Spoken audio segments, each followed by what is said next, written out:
Vamos abrir nossas Bíblias no Evangelho de Jesus Cristo, segundo escreveu Lucas, capítulo 7, versículo 11, que tem como título Filho da Viúva de Naim.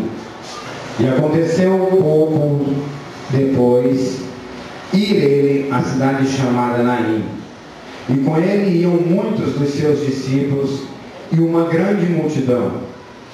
E quando chegou perto da porta da cidade, eis levavam um defunto, filho único de sua mãe, que era viúva. E com ele ia uma grande multidão da cidade. E vendo o Senhor Jesus, moveu-se de íntima compaixão por ela e disse: não chores. E chegando-se, tocou o esquife, o caixão, e os que levaram pararam, e disse: jovem, eu te digo, levanta-te. E o defunto assentou-se e começou a falar, e entregou a sua mãe. E de todos se apoderou o temor, e glorificavam a Deus, dizendo: um grande profeta se levantou entre nós, e Deus visitou o seu povo. E correu dele esta fama por toda a Judeia e por toda a terra circunvizinha. Graças a Deus. Meus irmãos, o Senhor Jesus, quando esteve aqui entre nós, Ele tomou a forma de servo e veio para servir. Ele lavou os pés dos discípulos, mostrando humildade, mostrando servidão. Um Deus que andava pelo mundo, que era considerado um itinerante, um missionário ou um peregrino, que andava de cidade em cidade e buscando fazer o que o povo queria. O povo chegava e ele perguntava: o que queres que eu te faça? E o povo dizia: uns eu quero ver. E ele falava: seja feita a tua vontade, veja. E ele via. Outros falavam: Senhor, eu quero andar, a minha perna tem defeito. E ele fala: anda. Outros chegavam leprosos e falavam: eu quero ser limpo. E ele dava o milagre também. E por todos os lugares onde andava, ele ia fazendo milagre, ia fazendo aquilo que o povo necessitava. Jesus tinha compaixão do povo, tinha compaixão daquela humanidade que vivia sofrendo. E ele fazia. Aquele que fosse até ele não voltava para casa, não voltava sem o seu milagre. De toda a história que eu conheço da Bíblia, o único homem que voltou sem o seu milagre foi o homem chamado jovem rico, conhecido como jovem rico, que chegou até Jesus. Jesus disse o que ele deveria fazer, mas ele achou que era um alto preço e voltou sem o seu milagre. Porque todos que foram até Jesus, e Jesus perguntou: o que queres que eu te faça? Ele disse o que queria, e o milagre era realizado, graças ao nosso Senhor Jesus Cristo. E Jesus Cristo, passando de cidade em cidade, ele ia chegando na cidade de Naim. E quando ele ia chegando na cidade, quando ele ia entrando naquela cidade, ia saindo uma procissão, um cortejo, levando um esquife, levando um caixão onde tinha um defunto, de uma senhora que já era viúva, e naquele momento ela tinha perdido o seu único filho. Quando Jesus viu aquela mulher, Jesus teve compaixão daquela mulher. Ter compaixão é sentir a dor daquela pessoa, é se colocar no lugar daquela pessoa, é sentir o que ela está sentindo. E Jesus naquele momento sentiu a dor daquela viúva. E talvez nós pensamos: não, mas morria todos os dias várias pessoas.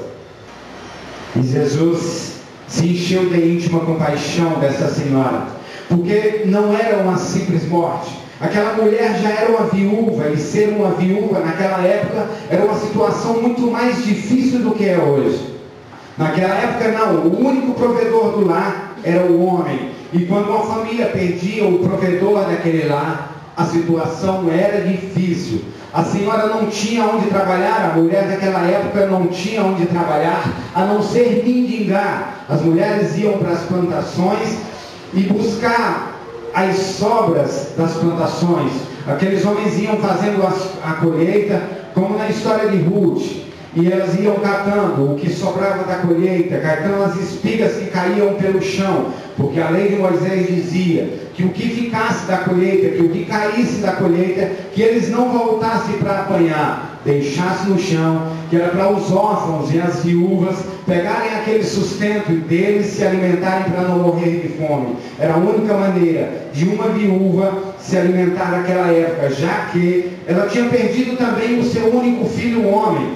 E quando o homem morria, o provedor do lar deixava a herança, que não era para a esposa, era para o filho. E o filho essa mulher tinha perdido também o filho, que poderia vir a ser o provedor do lar. E nesse momento, a mulher agora estava desesperada. A mulher estava sofrendo, porque a única esperança que ela tinha, de talvez até sobreviver neste mundo, tinha se esgotado. Mas maravilhoso é porque ela teve um encontro com Jesus, o Deus Todo-Poderoso. E nós podemos ver que Jesus teve compaixão dessa mulher. Nós podemos analisar. Ela não pediu nada, ela não reclamou de nada, ela não foi até Jesus. Mas Jesus, conhecedor dos nossos corações, Ele sabe do sofrimento. Ele sabe o que cada um está sentindo aqui agora. Ele sabe o que cada um está pensando. Ele sabe do que você necessita. Ele sabe do seu clamor. Ele sabe da mãe que sofre pelos filhos. Ele sabe dos filhos que sofrem pelos pais. Ele sabe de todo o sofrimento de um homem. E muitas vezes não precisa que reclamemos a Ele. Não precisa que clamemos a Ele. Porque Ele é Deus que conhece o coração. Ele se enche de compaixão. E Ele dá o que cada um necessita pela sua imensa misericórdia, pelo seu imenso amor. E nós podemos ver em vários lugares da Bíblia que Jesus, por onde Ele passou, Ele se encheu de íntima compaixão. Ele amava tanto ao homem, que Ele sentia a dor do homem todas as vezes que Ele via uma pessoa sofrendo. No Evangelho segundo escreveu Mateus, nós vimos no capítulo 14, pela terra, certa vez ele andava com os seus discípulos e eles vinham de uma jornada missionária. E ele veio com os seus discípulos e decidiram descansar. E entraram num barco para o mar da Galileia, para sair de perto do povo, para que eles pudessem descansar. E o povo vendo que eles entraram no barco, no mar da Galileia, eles foram pelo mar e o povo acompanhando. E o povo iam se aglomerando, o povo iam se multiplicando, porque as pessoas perguntavam: para onde você vai? Ali há um profeta, ali há um homem que cura, ali há um homem que liberta, ali há um homem que está indo ali, que os demônios caem em seus pés e imploram por ele. Ali há um homem que faz com que os cegos vejam, os coxos andam. Ali há um homem que não tem problema nenhum que ele não possa resolver. Iam se aglomerando as pessoas, ia aumentando, e depois tinha uma multidão. E certa vez Jesus, indo pelo mar, viu aquela multidão de pessoas e eram como ovelhas sem pastor. E Jesus se encheu de íntima compaixão daquele povo. Jesus sentiu a dor daquele povo que buscava um que viesse ter pelo sofrimento deles, um que viesse sentir a dor deles. E Jesus, tendo compaixão daquele povo, Jesus saiu do mar, veio para a margem e começou a tratar aquele povo e perguntando o que cada um queria, o que cada um necessitava, e dando o que cada um necessitava, curando aqueles que precisavam de cura, libertando os que precisavam de cura, dando vista aos cegos, ouvido aos surdos. E era maravilhoso ele servindo aquele povo e mostrando a sua compaixão pelo povo. O Senhor mostrou a sua compaixão também em Mateus 15:32.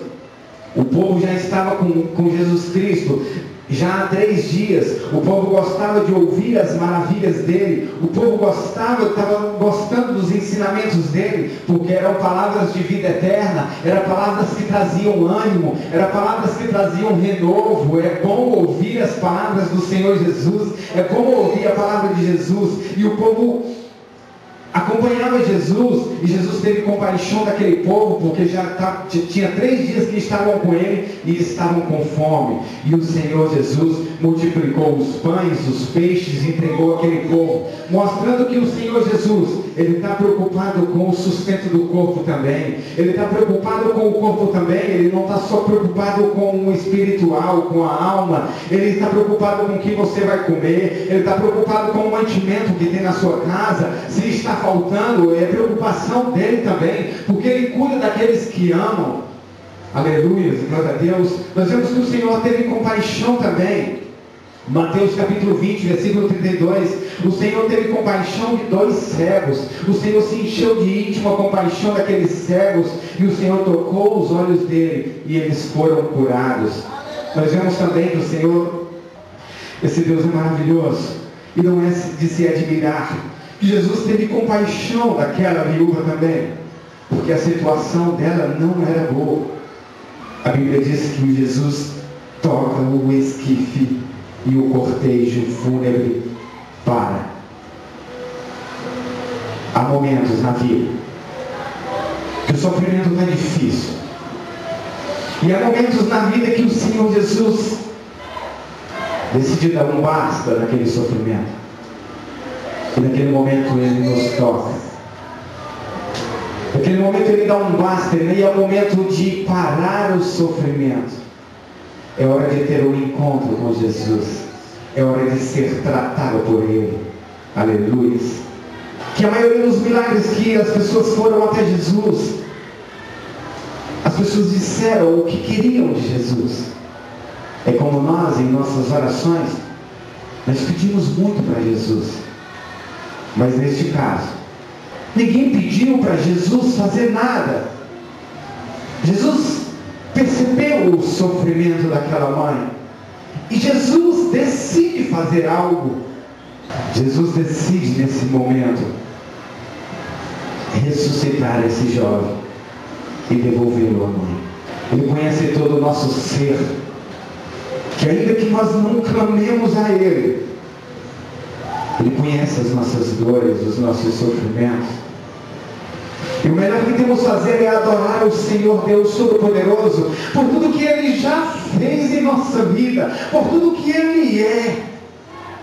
Porque no momento certo, Ele vai fazer com que esse sofrimento pare. No momento certo, Ele vai colocar as mãos e dar um basta nesse sofrimento. Aleluia. E nós vemos no versículo 16, e todos glorificavam a Deus, dizendo: grande profeta se levantou entre nós, e Deus visitou o seu povo. Porque já havia 400 anos que Deus não levantava um profeta em Israel.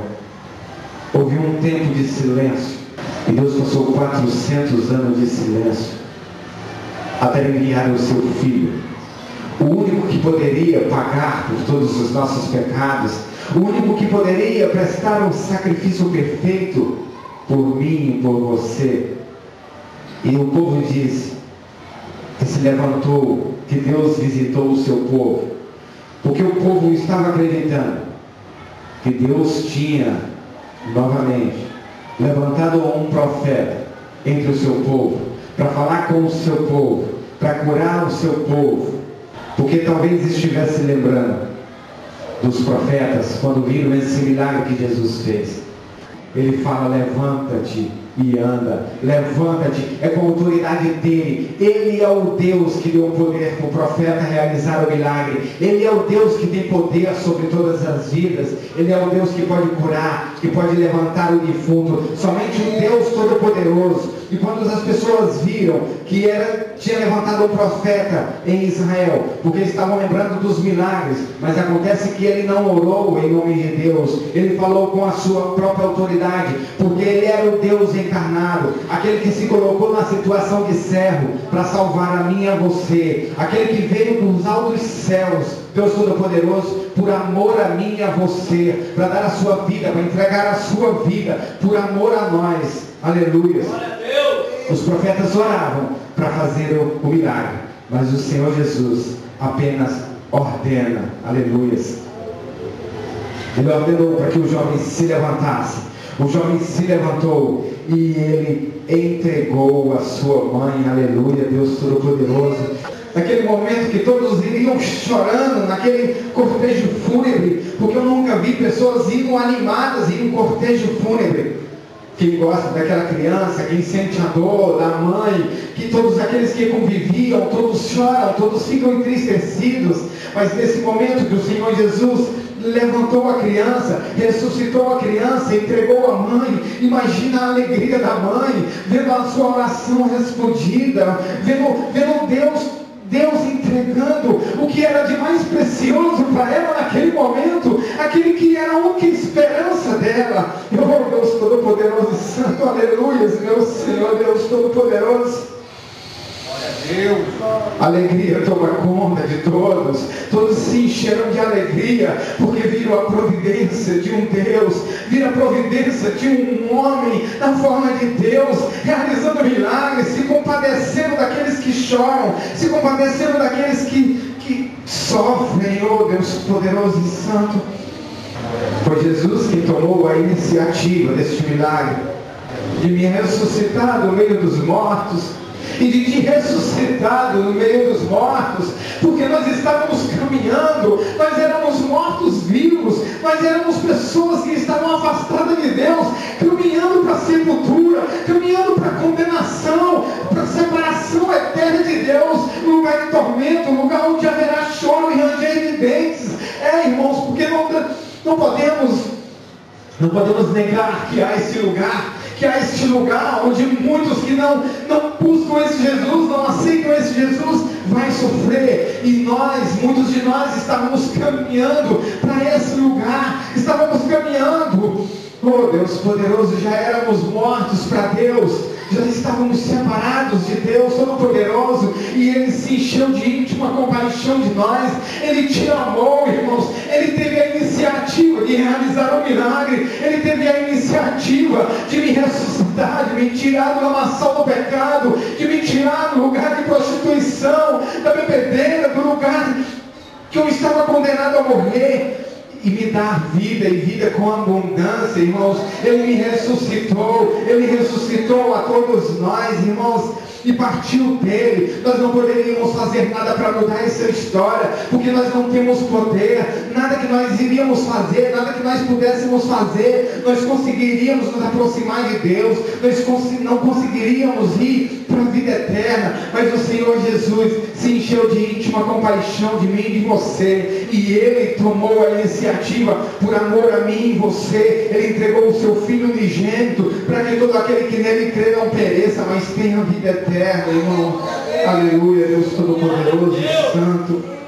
Em João capítulo 5, versículo 24 e 25, diz, versículo 21 primeiro: pois assim como o Pai ressuscita os mortos e os vivifica, assim também o Filho vivifica aqueles que creem. Aleluia, Deus Todo-Poderoso. O Senhor continua fazendo o mesmo milagre. O Senhor continua fazendo o mesmo milagre, ressuscitando, irmãos. E neste momento Ele chama a todos aqueles. Ele chama, levanta. Ele chama, anda. Ele chama todos aqueles que estão perdidos. Talvez estejam pessoas que acreditam até que estejam salvas, mas não estão. O Senhor chama, levanta. Eu quero fazer um milagre em sua vida. Eu quero te dar vida com abundância. Aleluia. É Jesus quem tem compaixão. É Jesus quem te chama. Aleluia, Deus Todo-Poderoso. No versículo 24 diz, João 5, 24: na verdade vos digo que quem me ouve a minha palavra e crê naquele que me enviou tem a vida eterna, e não entrará em condenação, mas passou da morte para a vida. Aleluia. 25: em verdade vos digo que vem a hora e agora é, em que os mortos ouvirão a voz do Filho de Deus, e os que ouvirem viverão, aleluias. Basta que a gente obedeça a voz do Senhor. O Senhor chama, mas nós temos que levantar, nós temos que nos erguer, nós temos que caminhar para frente, nós temos que caminhar a Jesus, retomar a nossa vida, aleluia, mas não a vida de pecado, não a vida que tínhamos antes, agora uma vida santa, uma vida de negação, uma vida de dedicação na presença do Senhor, uma vida espiritual, porque agora nós nascemos em um mundo espiritual, como estava sendo ensinado na escola bíblica hoje. Nós temos agora dupla cidadania. Nós somos um homem que vivemos aqui na terra, mas somos nascidos no céu e estamos destinados a ir para o céu. Nós rejeitamos aquele que já ressuscitou com Cristo, aquele que já tomou a Cristo, aceitou a Cristo como Senhor e Salvador de suas vidas, que está buscando viver segundo os parâmetros da palavra do Senhor. Ele já está com o passaporte garantido para ir para o céu, e ninguém toma, porque o Senhor disse que aquele que vem a mim, de maneira nenhuma eu o lançarei fora. Aleluia, Deus Todo-Poderoso. E o Senhor veio, e João 10 diz: o ladrão não vem senão a matar, a roubar e destruir, mas eu vim para que tenham vida e a tenham a abundância. O Senhor quer nos dar vida e vida com abundância, já aqui na terra, que nós tenhamos a alegria de um povo ressuscitado, da noiva do Cordeiro, e nós vamos ter uma vida com abundância, uma vida eterna na presença do Senhor Deus Todo-Poderoso.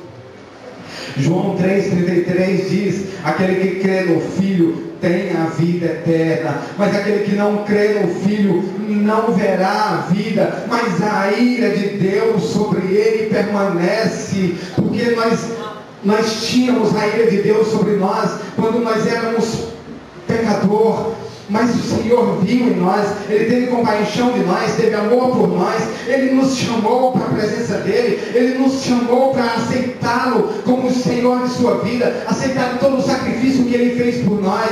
E aquele que aceita tem a vida eterna, mas aquele que não aceita já está condenado, já está morto no mundo espiritual, irmãos. Tiago 4,4 diz que a vossa vida é um vapor que aparece por um pouco e depois se desvanece. Vamos dedicar a nossa vida, que é um vapor passa, desvanece rapidamente. Assim é essa vida. Mas aqueles que aceitam Jesus como Senhor e Salvador de sua vida, aquele que busca realmente viver a palavra do Deus Todo-Poderoso, já tem a vida eterna e viverá eternamente em um lugar maravilhoso, onde todo sofrimento, não haverá sofrimento, não haverá mais morte, nós não vamos ver mais os nossos entes queridos morrerem, nós não vamos mais enfermar, mas nós vamos ter vida com abundância na presença do Senhor, gozando de plena saúde, de pleno vigor, adorando o Deus Todo-Poderoso. Aleluia. Essa é a palavra que o Senhor colocou no meu coração.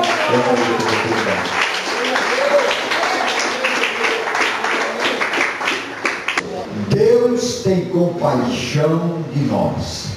Deus tem compaixão de você. E você, hoje já pensou, já decidiu em dar esse passo, porque o primeiro passo Jesus já deu.